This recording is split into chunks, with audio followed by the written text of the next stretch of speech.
Today's Gospel reading is designated as Ash Wednesday reading because it deals with some things that are commonly associated with the time of Lent: giving, prayer, and fasting. And in talking about this, Jesus says that it is not just action, but attitudes that really matter. And I say not just because both are important. It's not just that one is important and the other isn't important at all. Because, of course, there are people who Jesus described as hypocrites who do actions but with wrong attitudes. But also there are people who say, well, only the attitudes are important and they don't do the actions. Both are important. And to start this line of teaching, he says, be careful that you don't practice your religion in front of people to draw their attention. This is really a summary of the whole reading today. You don't practice your religion in front of people to draw their attention. When he says your religion, it means actually righteousness, right things. And I have to say this because religion in our days is not a very respected word. When I hear the word religious, if you say somebody says I'm religious, I would just consider it as a good praise and good comments. But for some people, it's actually derivative because they think religion is bogus, something. So maybe really being religious is not so much respected anymore in our country, but still it is important thing. And although few people would really want to just boast about their religiosity outside church, but many will want to boast about it within church. To other Christians, although they don't say this to non-Christians, to other Christians, they want to really show maybe, I'm more pious than you are. They want to boast about their religiosity, their piety. And that's the warning that Jesus has here. Do not do that. It's a bad practice if you boast. And he has strong warning because he says, if you do, you will have no reward from your Father who is in heaven. In other words, it is choice between human praise and divine praise. If you get human praise, you don't get praise from God. Simple as that. It's not that if you get human praise, you don't get any praise from God, because sometimes you don't want to get it and you just get it anyway. But if you desire to get human praise, you don't get from God. You don't get praise from God. And this is in the same spirit that Paul in our New Testament reading says, he was willing to be treated in honor and dishonor. In other words, he didn't care if other people really praised him and respected him or not. As long as God knows what he's like, that is enough. And that is the attitude that Jesus is promoting here. And in saying this, Jesus called God your Father, thus emphasizing the intimacy that God has with us. And fathers usually want to give to children. So God really wants to give praise to us. The question is whether we want to receive it from God. If you want to receive praise from other people, commendations from other people, then means that we don't really want to receive it from God, according to what Jesus is saying here. And the first area is giving. Whenever you give to the poor, and Jesus says give to the poor because that's probably the only truly giving that mattered at the time. But in our days, we have many charities that we can give to, many good causes we can give to. But still, it's mostly to the poor, though all these charities are to the poor in one way or another. And it is an important discipline. And it is again one that's emphasized during Lent time. And it says, whenever you give to the poor, don't blow your trumpet, as the hypocrites do. Jesus is exaggerating a little bit here. I don't think there was anybody there at the time who were just blowing the trumpet whenever they gave to the poor. That's not really what Jesus means. He's not saying it literally. But what he means is that they want to draw attention from other people. Okay, I'm giving to the poor. That's what the big companies do. Whenever they give some charity, they make an announcement, because the reason why they give is so that they will make some advertisement of their company. And I understand that, because the companies are made for profits. But if individuals do that, then there's another story. Then we are not doing the right things. And Jesus called these individuals hypocrites, because their purpose is not doing righteousness. Their purpose is not helping the poor, but their purpose is to show off to others. That makes them hypocrites. And he says, for you, don't let your left hand know what your right hand is doing. And Jesus is again exaggerating here, because it is physically impossible that your right hand does something and left hand doesn't know it.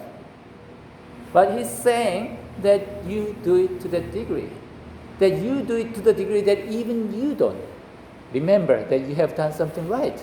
Because you just do it so naturally that you just realize, oh yes, I have, maybe even just a couple of days later, oh yes, I have helped that person. I forgot about it. That's the kind of right attitude of helping others. And what he's really emphasizing is not really secret exactly, but the mind of secret. The attitude of not trying to boast to others. Because I say this because some people take this so seriously that they think you really have to be very secretive about this, and they just don't want to say their name and anything. And sometimes that gives headache to people who administer charity or something. Because for me once, when I was in Turkey, some people just sending some gifts anonymously, and I don't know who was sending it. I have no idea who was sending it, how they got my address and anything. But these are the things that I don't need, but I still have to pay customs for that. So it's not really good for me. And I wanted to really write back to them and say, please don't send anything to me. But I didn't have their address or name or anything. So so you don't really do it. Jesus' purpose is not to say that you really have to do it secret, but not in a way that you boast to others. You show it off. Only let people who need to know this. And the next topic is prayer. I haven't seen many people who just boast about their prayers. People say, I'm a very praying person. I pray a lot. So I guess it's not really that common. And I'd be actually very glad to see somebody who boasts about their prayers, because that at least means that they give importance to prayer. But Jesus says even that is bad. You don't pray, you don't boast that you are a good Christian. You shouldn't really do this. And Jesus says you shouldn't really pray on the street or in the synagogue or church. That doesn't mean that we shouldn't really pray in church, because Jesus is talking about private prayer here. Of course, we have to pray together in church. That's what church is for. But there are people apparently at the time who just wanted to just say, pray out loudly in church so that everybody will see that that person is praying. That's not the right attitude. If we are having private prayers, we have to keep it private. We don't show it off to others. And so Jesus says, go to your room, shut the door, and pray to your Father. Jesus doesn't mean that you always have to go to your room, but Jesus is meaning don't try to be seen when you are praying. Well, I have to really qualify this a little bit, because Jesus is talking in the context of somewhat religious community. Maybe in our society, when other people don't like Christians, don't like to see Christians praying, maybe praying when non-Christians are watching is something good that we will show, or it's a good chance that to show that for Christians prayer is important. But he's talking about praying to show off to other Christians. That's not what you are doing. So that's the point. Don't show off your prayers. But he goes on more to talk about prayer, because prayer is an important subject. Because he says, don't pray like the Gentiles, just pouring out the flood of empty words. Or because they think that saying many words will make God will hear if you say many words. And Jesus is not saying here that you shouldn't have long prayers. Indeed, long prayers are good. If you are really praying seriously, it takes time. You have to really sit down or kneel down and pray, or standing up and pray for a long time if you are serious about prayer. We are not just talking about 1 minute of prayer. We have to pray and concentrate on prayer. But what is he saying about the many words? Saying many words really doesn't make sense. It's meaning that when you don't have the right content of prayer, just because you say many words, it doesn't make God listen. In other words, the Gentiles, because he compares it to Gentiles, non-Christians, non-God worshippers, were just praying mainly to manipulate God. They just come up with their selfish desires and just pray to God and say, well, please make me rich. Please let me get that trophy. Or please let me be number one in my class. That type of things. But then they say that they know by instinct that this is not really God's will. So they say, if I just press upon him, a lot, then he will listen to me. Jesus is talking about this kind of attitude. Don't do that. Because what is important is that you pray for the right things. And therefore, Jesus, after saying this, just gives the good example of prayer, which is what is commonly called the Lord's Prayer. And I'm not going to go into the detail here about the prayer, because we probably will have another time to talk about this. But if you read Lord's Prayer carefully, it is all about God and our relationship with God. Our prayer should be about these things, not about our ambitions, not about our selfish gains. And after Jesus gives the lesson about the prayer, really says the prayer, then he just says, he gives one explanation about the prayer. That is, if you forgive others their sins, your Heavenly Father will also forgive you. So it means that God's forgiveness is bound to our forgiveness. We have to forgive others to be forgiven. And now let's make this clear. Only God can forgive sins. So when it says forgive others' sins, it doesn't mean that we can really say that their sins are forgiven or forgiven also. It is talking about the wrongs that they have done to us. So when somebody hits me, well, that person will have to answer God because that person has done something wrong. But at least I will say, I will forgive my part at least. I won't hold it against you. That's the kind of forgiveness that Jesus is talking about. But that doesn't mean that we don't hate sin. So while we forgive our part, we can still get very angry about people's sin. That would be righteous anger. The fact that people are sinning in this world should really lead us to anger, righteous anger. Then comes fasting. And Jesus again criticized the hypocrites. Hypocrites distort their faces.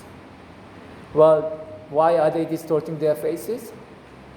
It's a kind of indirect boasting. They want to say, oh, I am fasting, but then others will say, so what? So they want to just say, rather than saying it, it was to show it. So disfigure your face and say, And people will just ask, why are you so gloomy? And say, because I'm fasting. That's the kind of way to just boast about your fasting. I suppose that in Isaiah's time, same thing was going on when Isaiah wrote so critically about the fasting of that time in our Old Testament reading. But Jesus says, don't do that. Brush your hair and wash your face.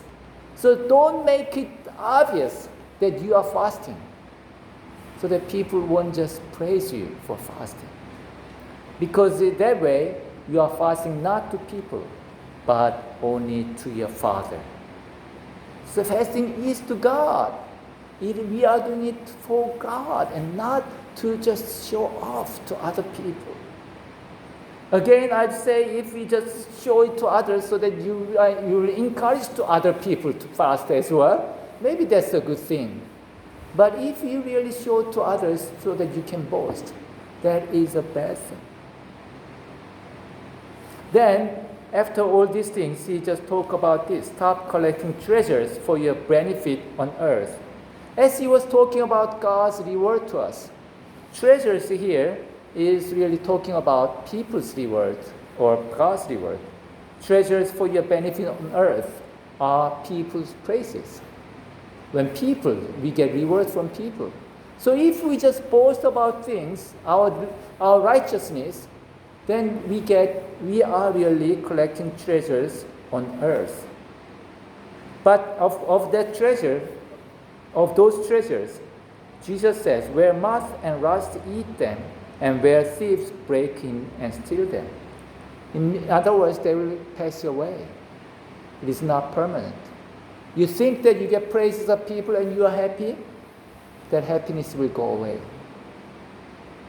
So Jesus says, instead, collect treasures for yourself in heaven. And he says, it is because in heaven they will not pass away. And this is in line with what he was saying. And if you remember the reading, he said this sentence 3 times for each of giving, prayer, and fasting. Your Father who sees in secret will reward you. So collecting treasures for heaven means just getting reward from God. That should be our goal. And in concluding this section, he says, where your treasure is, there your heart will be also. So this means what we seek really shows our values. If we seek human praises, that means we really like things on this earth that are passing away. But if we seek God's praises, that means we really love the value of God. We really love the praise that we will receive from God. And Jesus is talking mainly about the praises of people and God, rewards of people and God. But we can also talk about other things as well, like time. If we spend just lots of time in entertainment mainly, then it means that we enjoy things of this world mainly. But if we take time to become holy, if we take time in prayer and fasting and studying God's word, worshiping all these things, and helping others, that means we really treasure the things of the heaven. And money as well. If we just spend much of our money in luxurious things, that means we treasure things of this world. But if we spend our money to help other people mainly, that means we treasure things of the heaven. So in today's reading, 2 words really stand out, and they are secret and reward. When I say secret, again I say it doesn't mean being secretive, but it means not boasting, shunning the boasting. We don't do right things to show off to others, but to show to God. That's the secret that Jesus is talking about here. The second word is reward. And we might not be so comfortable with this word reward because we know that we don't really deserve reward. We are sinners who are forgiven. But God still wants to give us reward. And that is if we do right things in right attitudes to please God and not to please human. God wants to reward us. And that's what we look for. And in this land, let us remember this, that God wants to reward us. And if we do all the things in a right manner, with the right attitudes. So let us concentrate on giving, prayer, and fasting in the way that God wants us to do. And then we will have great reward. Not only in this land, but beyond this land. Let us continue practicing righteousness. Glory be to the Father, the Son, and the Holy Spirit. Amen.